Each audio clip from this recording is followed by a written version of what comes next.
Hola nois, com esteu? Espero que estigueu bé. En aquest vídeo veurem diferents temps verbals en català. Si voleu, podeu activar els subtítols aquí sota. Som-hi! Per veure els diferents temps verbals, el que farem és que veurem un mateix text en diferents temps verbals. No veurem tots els temps verbals en català, sinó que veurem els que més s'utilitzen. D'acord? Va, doncs, comencem. El text tracta sobre un dia típic, d'acord? Som-hi! Quan tenia 15 anys, em llevava a 7:15, em dutxava, em vestia, esmorzava i sortia de casa a les 8.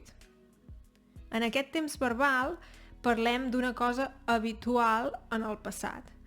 Em llevava, em dutxava, em vestia, esmorzava i sortia. En canvi, si parlem d'un dia concret, per exemple ahir, no utilitzem aquest temps verbal. En aquest cas diríem: ahir em vaig llevar a 7:15, em vaig dutxar, em vaig vestir, vaig esmorzar i vaig sortir de casa a les 8.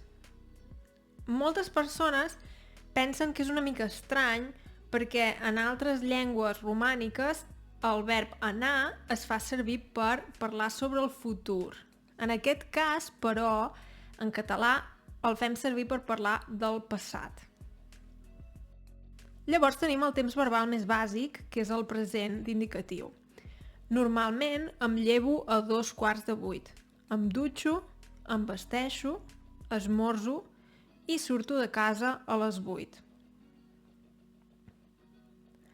Llavors, si parlem d'una cosa que hem fet ja avui, per exemple aquest matí, diem: avui m'he llevat a 7:15. M'he dutxat, m'he vestit, he esmorzat i he sortit de casa a les 8. Llavors també podem parlar sobre el futur. Demà em llevaré a 7:15. Em dutxaré, em vestiré, esmorzaré i sortiré de casa a les 8.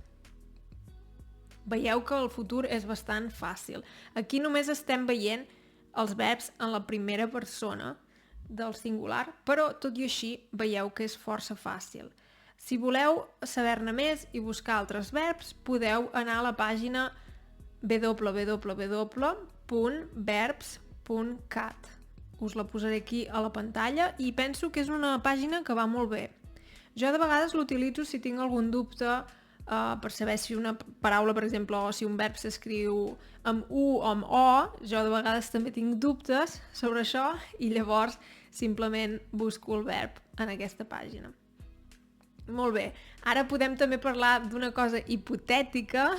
Podem dir: si pogués, o si em toqués la loteria, si no treballés, em llevaria a les 10, em dutxaria, em vestiria, esmorzaria i sortiria de casa a les 11.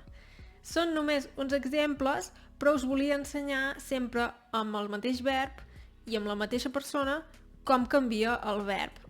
Llavors, si voleu, podeu deixar als comentaris, podeu dir com és el vostre dia, com era abans, com serà el vostre dia més endavant. És només per fer uns exemples. Si voleu, també podeu comentar si us ha semblat útil i si és així, deixeu, sisplau, un m'agrada. Si no ho heu fet encara, us podeu subscriure i una cosa que m'ajuda moltíssim és si compartiu els vídeos. També us demanaria, si no sou encara Patreons, que ho considereu. M'ajuda molt tenir-vos de suport, els meus Patreons. Moltes gràcies. I res, això és tot per avui. Si teniu alguna idea per un futur vídeo, no dubteu a deixar un missatge, un comentari, i m'ho pensaré, és un vídeo interessant?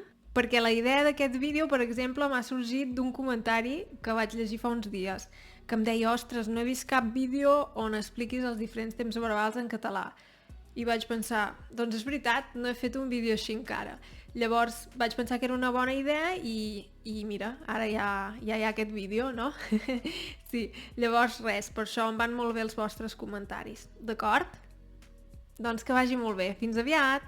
Adeu!